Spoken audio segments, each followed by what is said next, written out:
Teleamazonas presenta 24 horas con Milton Pérez y Diana León. Empezamos. El gobierno estima que Ecuador pierde alrededor de 72 millones de dólares diarios por los cortes de luz. Además, desde el Ministerio de Energía se afirma que aunque las condiciones climáticas han mejorado, en algunas zonas del país los apagones continuarán. Estas son las calles de Cuenca luego de una fuerte lluvia registrada la tarde de este miércoles. En algunas zonas incluso granizo.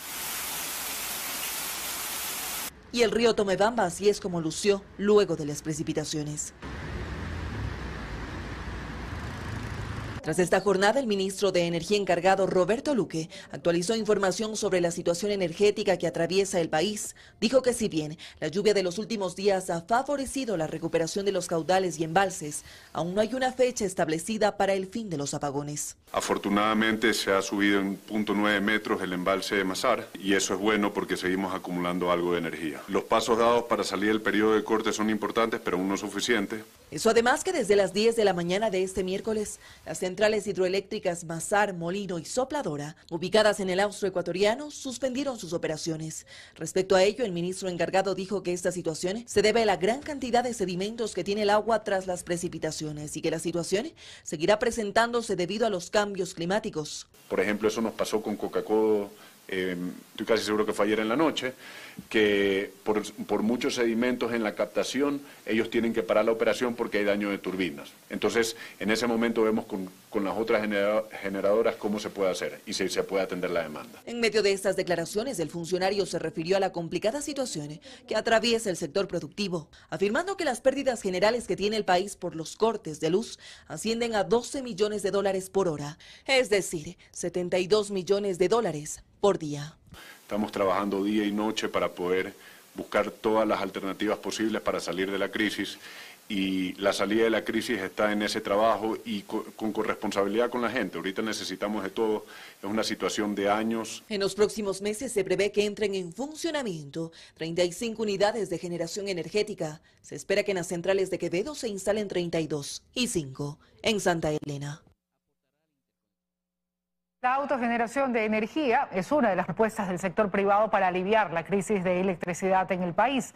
La Cámara de Industrias del Ecuador sugiere modificar la Ley de Eficiencia Energética. La eliminación de los techos de la autogeneración de electricidad por parte de las industrias es una de las alternativas para disminuir la demanda de energía en el país. Inclusive el gobierno lo ha reconocido. Las actuales regulaciones son muy prohibitivas, son una barrera de entrada para el sector privado. Y es que cada industria tiene un tope de autogeneración. Hasta noviembre del 2023, el techo era de 1 megavatio de potencia. Por lo tanto, la capacidad de generación era de hasta 120 megavatios hora al mes. Actualmente aumentó a 2 megavatios de potencia, es decir, la capacidad de generación incrementó a 240 megavatios hora al mes. Esta autogeneración permite entregar energía a la Corporación Nacional de Electricidad para que a su vez se genere un descuento en la planilla de luz. Visto desde ese punto, yo genero y tú me descuentas dicho monto. Pero para la industria esto no es suficiente, por lo tanto solicitan la eliminación de estos techos para la autogeneración. Cuando inició esto hace un poco más de una semana se nos ponía de ejemplo que el parque industrial colombiano se había desconectado de la red pública para autogenerar, pero claro, ellos no tienen los techos que tenemos nosotros. ¿Qué techos tienen? Aunque expertos sugieren que incrementar el techo a 10 megavatios podría ser una alternativa. Analistas del tema aseguran que gran parte de las industrias tienen plantas fotovoltaicas, pero al depender de energía solar son inestables. Lo preferible sería que el sector productivo del país tenga generadores a base de diésel, aunque para esto se necesita un subsidio. Y queremos un diésel eléctrico. ¿Y a qué me refiero con eso? El diésel eléctrico es de 0.92 centavos. Entonces, viene el Estado y dice, funcionen solos, pero nos cuesta un diésel de 3.23 dólares. Actualmente, ciertos puertos del país y varios centros comerciales de la ciudad autogeneran electricidad en mayor cantidad para de esa forma ayudar a combatir la crisis energética en el país. Construye y el Partido Social Cristiano presentaron la solicitud de juicio político a la exministra de Energía, Andrea Robo. La responsabilizan por la falta de decisiones para evitar los apagones. La solicitud de juicio político en contra de la exministra de Energía, Andrea Robo, la firmaron los asambleístas de Construye, Ana Galarza y Jaime Moreno, y el legislador del Partido Social Cristiano, Vicente Tayano. El país está a oscuras y yo creo que esa es la prueba madre. Ya tenían desde noviembre del 2023 las alertas de lo que iba a pasar en este año. No es que no sabían, lo que pasa es que no hicieron lo que tenían que haber prevenido. Este juicio político va encaminado hacia las acciones que no se tomaron en su momento por parte de la ministra Robo. Esta solicitud de juicio, en caso de que sea calificada, debe esperar el tratamiento de por lo menos otros 8 procesos que están antes. Pero en asamblea hay urgencia, por lo que no descartan pedir la creación de una comisión ocasional para que se encargue de fiscalizar cada proceso relacionado al área energética. Yo creo que si lo queremos tratar de manera responsable como asamblea, tenemos que conformar una comisión clara, que de manera técnica pueda pedir explicaciones y se dedique exclusivamente a eso, y que en 30, en 45 días, no más de aquello, le dé al país una respuesta clara. Es más, en el Pleno la Revolución Ciudadana logró un cambio del orden del día para que mediante una resolución se convoque al ministro de Energía encargado, Roberto Luque, para que les entregue información. Que nadie tenga miedo de la fiscalización y que se investigue lo que ha ocurrido en el sector eléctrico. Por ahora no hay una fecha para la convocatoria al ministro, pero el presidente de la Asamblea aseguró que este pedido a comparecer tiene el apoyo de las bancadas y que es urgente.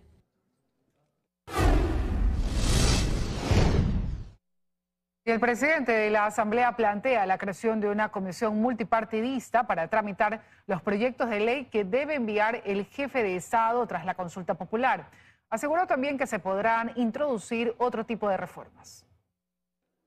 Se trata de una propuesta que será sometida a consideración del Pleno de la Asamblea. El presidente Henry Kronfle plantea crear una comisión que la integren asambleístas de todas las bancadas y den trámite a los 6 proyectos de ley que debe enviar el Ejecutivo para cumplir con lo aprobado en la consulta popular y referéndum. En lo personal, a mí me gusta la idea de hacer una comisión ocasional especializada en resolver los temas de la consulta popular, para hacer esto de la manera más transparente y más objetiva posible, sin que exista la influencia en mayoría de ningún partido político per se. Según Kronfle, a los textos de las preguntas aprobadas por los ciudadanos no pueden hacer modificaciones, pero sí introducir otros temas, por ejemplo, aquellas que quedaron pendientes al Código Penal. La consulta popular tal cual fue aprobada por la gente es sagrada. La Asamblea no puede modificar eso. Pero sobre eso se pueden añadir cosas, por supuesto. Sería absurdo pensar que no se pueden añadir cosas cuando ese mismo día se podría tratar en el Pleno una modificación al COIP que sea exactamente lo mismo que se puede haber incorporado en el marco de estos proyectos de ley que vamos a recibir. Propuesta con la que no todos están de acuerdo. Más sano le veo la opción de que ya dirima a una de las comisiones permanentes que existen en la Asamblea Nacional. El mandato nos dijo a nosotros el día domingo sobre estas 9 preguntas que dijo sí, sobre eso tiene que hacerse. Ahora, si es que quieren nuevamente por debajo de la tranquera meterse otro tipo de reformas, eso tenemos que estar pendientes. Sin embargo, la creación de la comisión multipartidista le parece una salida democrática al correísmo. Me parece que como responsabilidad institucional no estaría mal, pero tiene que venir de la mano además con madurez política. No puede llegar a esa comisión a tratar de discernir en ese espacio las diferencias de las organizaciones políticas. En ADN también están de acuerdo. Adrián Castro dice que antes de introducir los cambios que estaban pendientes al COIP, habrá que definir cuáles son. Y yo no hablo solamente de una reforma al COIP, estamos hablando de reformas al COESCOP, que es una herramienta de las entidades complementarias de seguridad. Estamos hablando del Código Orgánico de la Función Judicial. La conformación de la comisión debe darse en el Pleno con el voto mayoritario. Bueno, próximamente se deberá definir cuántos jueces constitucionales se necesitarán en el país tras la aprobación de la pregunta de la consulta popular, la pregunta C. En los últimos 3 años se han presentado más de 77,000 garantías constitucionales. Elegir a 10 jueces de la Corte Nacional y otros 500 de primera instancia es lo que actualmente está en manos del Consejo de la Judicatura. Pero tras el triunfo de la consulta popular, también tendrán que iniciar otro concurso para elegir a jueces constitucionales dentro de un año, aunque aún no se sabe cuántos se necesitarán. Ese es un tema que habrá que discutirlo, que habrá que procesarlo. Ahí sí hace falta unas reformas, una reforma legal al Código Orgánico de la Función Judicial para establecer el número de jueces jueces que se necesite, qué jurisdicción se les va a dar. Desde la Judicatura, por ejemplo, ya realizan el análisis de cuántas garantías constitucionales se tratan y en qué ciudades para determinar un número de judicaturas. Alrededor de 77,000 acciones se han presentado entre el año 2020 y 2023, que las ciudades que tienen el mayor número son las ciudades grandes como Quito, Guayaquil, Cuenca. Por lo tanto, ese dimensionamiento cruzado también con los tiempos deberán ser las variables que nos conduzcan a establecer el número de unidades que se requieren a nivel nacional. Una vez que se tengan esos datos, también se sabrá cuánto dinero se requiere. En función del número de jueces que voy a poner, pues tendrá que pensarse en cuántos recursos se necesita para poder iniciar un proceso de selección y para instrumentarlo. Obviamente, si es que se requiriera puntualizaciones de carácter normativo, podría hacer llegar una propuesta. Sin embargo, lo primero que nosotros tenemos que hacer es un dimensionamiento, ¿no?, para tener una idea de cómo debería organizarse esto. Una vez posesionados, estos jueces se encargarán de tratar acciones de protección y habeas corpus. El objetivo es que el abuso de estas garantías pare.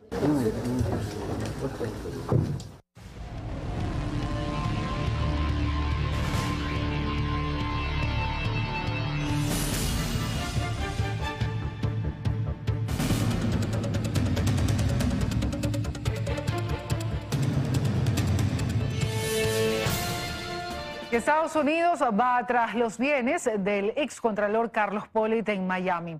Un edificio valorado en $2.6 millones y adquirido en su mayoría con fondos provenientes de sobornos de Odebrecht es el primero en ser decomisado.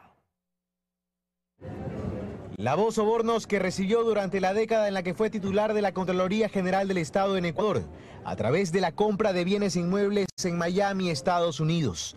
Es la tesis de la Fiscalía de ese país en el juicio en el que Carlos Pollitt fue encontrado culpable de todos los cargos por los que se lo acusó de conspiración para lavar activos. En la audiencia de este martes no solo se determinó su responsabilidad, sino que las autoridades de ese país empezaron a actuar. La Fiscalía pidió que se decomise de inmediato 2 propiedades vinculadas al excontralor. El jurado aceptó decomisar una de ellas.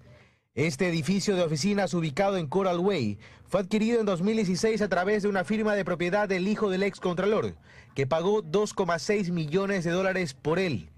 La Fiscalía demostró a través de un peritaje que de ese monto al menos $1,2 millones provinieron de sobornos de Odebrecht. Pero sería apenas la punta del iceberg, pues esa firma brasilera habría entregado por lo menos $12 millones en sobornos a Carlos Pollitt, según el testimonio de 2 de sus exdirectivos.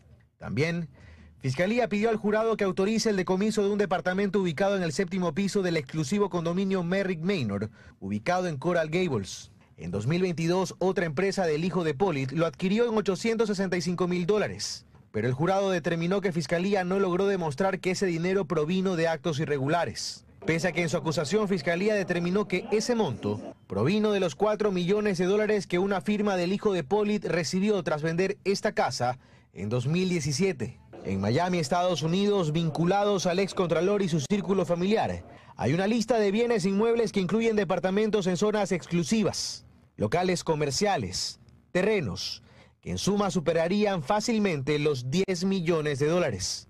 Eso, más episodios como el pago de una fianza de $14 millones o la contratación de un abogado cuyos honorarios por hora podrían llegar a los $2,000, hacen presumir que en manos del excontralor, que al frente de esa entidad percibía un sueldo de un poco más de $5,000 apenas, habría un enorme patrimonio. Su defensa adelantó que podría proponer una fianza para que Pollitt espere en libertad mientras se define su sentencia. Para el efecto, la jueza del caso tiene hasta 45 días. La Embajada de los Estados Unidos en Ecuador sostiene que el juicio que afronta Carlos Pollitt en su país debe sentar un precedente para que ningún funcionario crea estar por encima de la ley. En un comunicado ratificaron su compromiso de colaborar con Ecuador en investigaciones similares. Aun cuando se espera sentencia en este caso, el veredicto del jurado en el juicio contra el excontralor Carlos Pollitt en Miami ya marca un precedente, según la Embajada de Estados Unidos en Ecuador, que la tarde de este miércoles hizo público un comunicado en el que detalla: los Estados Unidos está comprometido en colaborar con el Ecuador para llevar a los criminales ante la justicia. que este caso sea un precedente para que ningún funcionario público asuma que está por encima de la ley en nuestros países. Pero no es todo. En un texto más extenso, la Embajada de Estados Unidos hace públicos los primeros pronunciamientos de varios funcionarios de ese país que estuvieron detrás de la investigación. Nicole Argentieri, jefa de la División Criminal del Departamento de Justicia de Estados Unidos, sostiene: como Contralor General del Ecuador, a Carlos Ramón Polit Fayoni se le encomendó proteger al pueblo del Ecuador del mal uso de los fondos públicos. En lugar de ello, Polit abusó de su posición como funcionario público al solicitar y embolsarse más de $10 millones en sobornos y luego lavar los fondos ilícitos en Miami. En la misiva redactada este miércoles en Washington, se incluye también una declaración de Anthony Salisbury, agente especial de Investigaciones de Seguridad Nacional, HSI por sus siglas en inglés. HSI y sus socios de las Fuerzas de Tareas de Delitos Financieros El Dorado continuarán persiguiendo a funcionarios extranjeros corruptos que utilizan sus posiciones para su propio beneficio ilícito. En Ecuador, Carlos Polit fue sentenciado a 6 años de cárcel por concusión en el caso Odebrecht, en el que además se fijó una reparación de $40 millones, pero huyó del país en 2017. No ha cumplido con la sentencia. Y eso también ha hecho que se mantenga en suspenso un llamamiento a juicio por asociación ilícita, delito que no puede ser juzgado en ausencia. Pero puede concretarse al menos la adeudada reparación de Polit a Ecuador tras su juicio en Estados Unidos. Se lo consultamos a la Procuraduría General del Estado y estamos a la espera de una respuesta. La madrugada de este martes, la Fiscalía y la Policía Nacional realizaron una serie de allanamientos como parte de una investigación por presunto tráfico de influencias en un concurso de jueces del 2023 que fue declarado nulo en enero de 2024. En una operación realizada este miércoles 24 de abril, la Fiscalía y la Policía Nacional llevaron a cabo 8 allanamientos y retuvieron a 2 personas en la ciudad de Quito.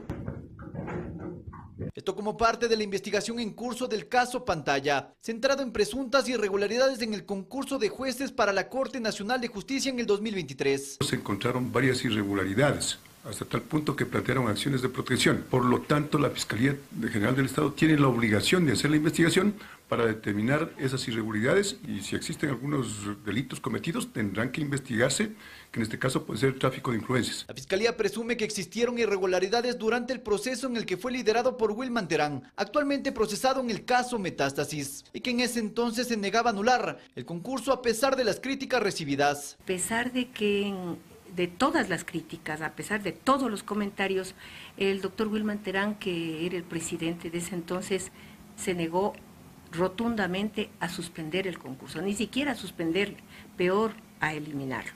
Ramiro García, experto en jurisprudencia, y Yolanda Yupangui, vocal del Consejo de la Judicatura, consideran que esta acción conjunta de la Fiscalía y la Policía Nacional representa un golpe significativo contra la corrupción que imperaba en la Judicatura. En la anterior administración del Consejo de la Judicatura no fueron solamente administrativas, tenían ribetes penales. Y es por eso que se están haciendo ahora los allanamientos por parte de Fiscalía, porque no solamente se tergiversó y se metió mano al concurso, a los concursos, sino que se cometieron delitos.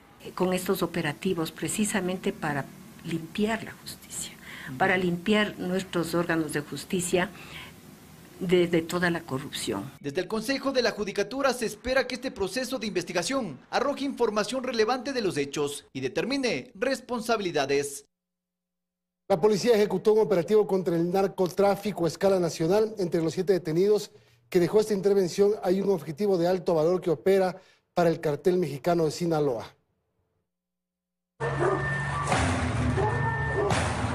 El golpe al narcotráfico ejecutado la madrugada de este miércoles por agentes de la Dirección General de Investigación de la Policía Nacional se llevó a cabo en 11 allanamientos en Guayaquil, Quito, Carchiloja, puntos claves donde operaba una organización narcocriminal. Liderada por José Antonio Aguilar Orozco, alias Versace. Objetivo de alto valor, atrapado en la urbanización Casa Laguna, ubicada en la vía La Aurora, con bloques de droga. La policía señala a José Aguilar como el encargado de transportar grandes cantidades de droga desde la frontera norte con Colombia hacia su centro de operaciones de acopio en varios sectores de Guayaquil. Iban moviendo la droga con la seguridad que ellos ponían para luego ser transportada a varios de los puertos de nuestro país. Alias Versace ha venido operando para el cártel mexicano de Sinaloa por más de una década. En 2012, en esta fotografía se lo observa posando con el expresidente y con otros 2 sujetos, también señalados por los agentes como narcotraficantes. Se trata de Darwin Stalin Gómez Vélez y Edgar Fernando Sandoval Puga. Nunca antes una fotografía dijo tanto el narcotráfico en Ecuador. La imagen fue encontrada en el teléfono del capitán del ejército Telmo Remigio Castro Donoso, luego de su captura en junio de 2013, llamado con el Capi por los narcotraficantes que ayudó a transportar toneladas de cocaína del cártel de Sinaloa, cobijado por su trabajo de inteligencia al interior de las Fuerzas Armadas.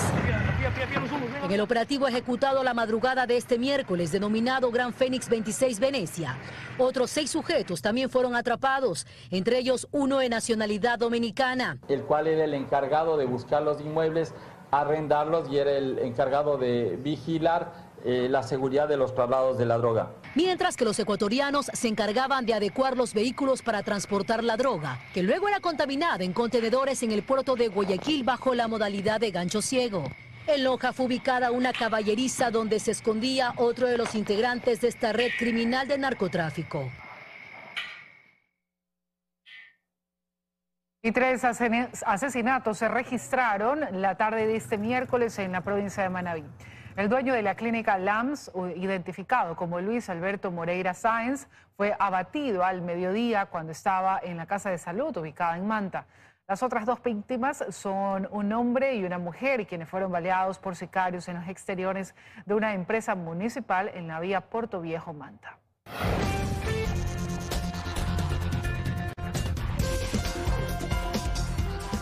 Seguimos. El Consejo de Participación Ciudadana conoció el informe jurídico que dispone continuar con el concurso para designar al defensor público tras subsanar supuestas irregularidades. La sesión ocurrió en medio de nuevos enfrentamientos entre el Pleno. Una nueva polémica involucra a la consejera de Participación Ciudadana, Joana Verde Soto. Este miércoles, previo a conocer el informe relacionado con el concurso de defensor público, la expresidenta Nicole Bonifaz relató ante el Pleno una denuncia presentada por la ciudadana Belén Paucar, quien asegura que Verde Soto la obligó a hacerse pasar como la dueña del inmueble donde vivía, para que los $800 que supuestamente le pagaba le fueran reembolsados por el Consejo como gastos de vivienda. Esto ya se encuentra, así como lo dice la denunciante, en fiscalía. De verdad que es lamentable que la señora Bonifaz recurra a la vieja política y a la difamación para intentar ocultar su pobre administración frente al Consejo de Participación Ciudadana. A pesar de la gravedad de la acusación, la información se vertió ante el Pleno sin ninguna moción-resolución, lo que llamó la atención de los consejeros. Me preocupa que con tantas denuncias de corrupción, la primera que ocurre sea esta. Me lleva a mí a entender que aquí hay más bien una motivación política y no jurídica. Los consejeros estamos obligados a guardar absoluta reserva hasta que el Consejo de Participación Ciudadana y Control Social emita el correspondiente informe para el conocimiento del Pleno. Sin tomar ningún tipo de decisión, el Pleno continuó. Allí se conoció el informe jurídico respecto al concurso para elegir al defensor público. Aunque días atrás el Pleno determinó que los comisionados dejaron de transmitir la sesión en la que se analizó el tema de las impugnaciones, incurriendo así en una irregularidad, el documento apunta a la elaboración de un informe con firma de responsabilidad como una forma de subsanar dicho incumplimiento. Con 3 votos afirmativos, 2 negativos y una abstención, el informe quedó en el limbo. Aún así, el concurso continuará, por lo que se esperaría la posesión del nuevo defensor a finales de la próxima semana. El Tribunal Contencioso Electoral negó este miércoles la apelación presentada por el alcalde de Quito, Pavel Muñoz, a la sanción impuesta en su contra por infringir la norma y participar en la campaña presidencial de Luisa González. Esa sentencia de última instancia ratifica que el alcalde deberá pagar la multa de $9.200 y además ofrecer disculpas públicas por hacer proselitismo en su calidad de funcionario público. Desde el Consejo Directivo del IES se adelantan acciones con el objetivo de recuperar el Hotel Quito. La polémica venta de este emblemático hotel de la capital a una empresa china tendría algunas irregularidades que están siendo estudiadas. Fausto Yepes informa.